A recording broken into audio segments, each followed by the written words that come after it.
Assalamualaikum warahmatullahi wabarakatuh. Perkenalkan, saya Naya Resta Novalia dengan NIM 240900073 dari kelas 4C.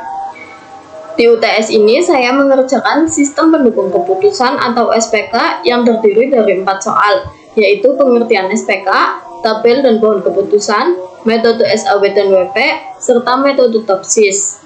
Nah, untuk soal yang pertama yaitu pengertian SPK.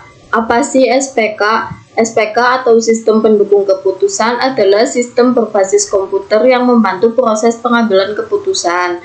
SPK digunakan untuk membantu menyelesaikan masalah semi terstruktur. SPK memanfaatkan data dan metode tertentu seperti SAW, WP, dan TOPSIS. Tujuan SPK adalah membantu pengambilan keputusan agar lebih cepat dan objektif. Nah, selanjutnya yaitu soal nomor 2, tabel dan pohon keputusan dengan kasus penilaian kinerja karyawan. Pada soal kedua terdapat tabel keputusan yang berisi beberapa alternatif dan kriteria penilaian. Dan alternatif ini nanti akan dibandingkan berdasarkan nilai dari setiap kriteria. Dan kriteria memiliki nilai sebagai berikut. Kemudian ini tabel keputusannya. Hasilnya akan kayak gini, dan keputusannya yaitu sangat baik, baik, baik, cukup, kurang, baik. Dan selanjutnya yaitu terdapat pohon keputusan. Pohon keputusan digunakan untuk menggambarkan alur pengambilan keputusan berdasarkan kondisi atau pilihan tertentu. Dari pohon keputusan ini dapat dilihat hasil keputusan akhir berdasarkan cabang yang sudah dibuat. Selanjutnya yaitu soal nomor 3. Pada soal ketiga saya menggunakan metode SAW. Metode SAW digunakan untuk menentukan alternatif terbaik dengan cara menjumlahkan nilai yang sudah dinormalisasi dan dikalikan dengan bobot. Di sini terdapat bobot dari masing-masing kriteria. Semakin besar bobot, maka semakin penting kriteria tersebut. Kemudian langkah berikutnya adalah normalisasi. Normalisasi digunakan untuk menyamakan skala nilai agar dapat dibandingkan.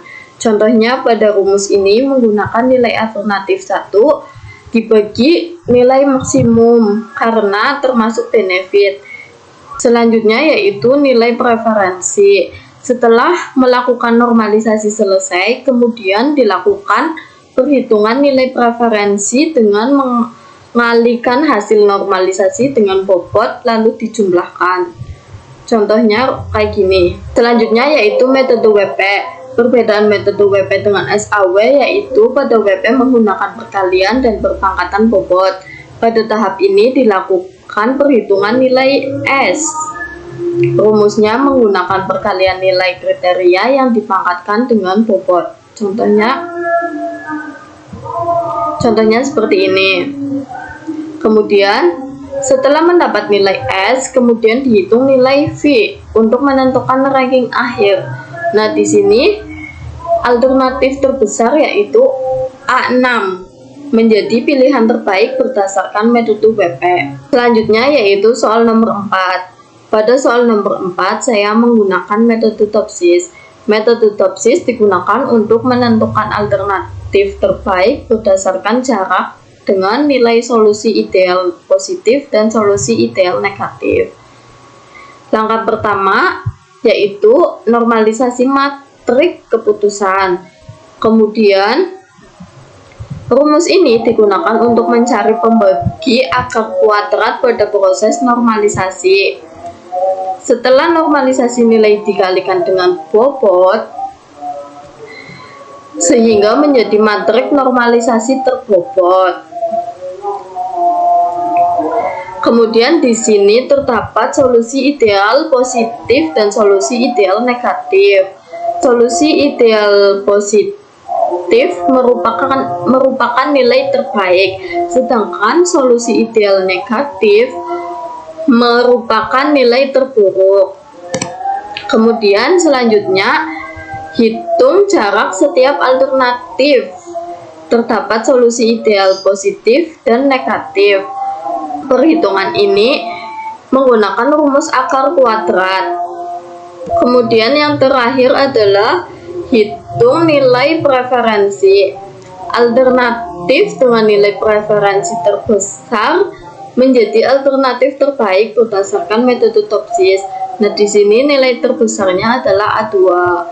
Jadi, dari perhitungan menggunakan metode SAW, WP, dan TOPSIS dapat diperoleh alternatif terbaik berdasarkan kriteria dan bobot yang sudah ditentukan. Sekian presentasi dari saya, kurang lebihnya mohon maaf. Wassalamualaikum warahmatullahi wabarakatuh.